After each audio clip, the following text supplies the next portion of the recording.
অবস্থা দেখো, সব কাঁচা কাঁচা সবজি খাচ্ছে।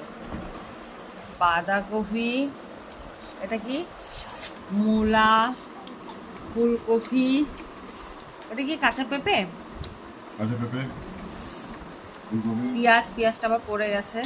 এগুলো খাচ্ছি। কি ধরনের মানুষ এরকম কাঁচা কাঁচা খাচ্ছে? আবার এটা পেস্ট করেছে, এটার মধ্যে কি আছে? রসুন, তেল, কাঁচা পেঁয়াজ, মূলো,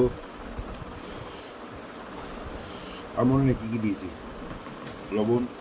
মূলা, কাঁচা রসুন, পেঁয়াজ, তেল, লঙ্কা টঙ্কা দিয়ে কি একটা পেস্ট বানিয়েছে, কুমড়োটার মধ্যে চুবিয়ে চুবিয়ে খাচ্ছে। ইস মা গো, কিভাবে খাচ্ছ গো? কিভাবে পেঁপেগুলো চিবাচ্ছ গো? বাপ রে বাপ, কফি খাচ্ছে দেখো।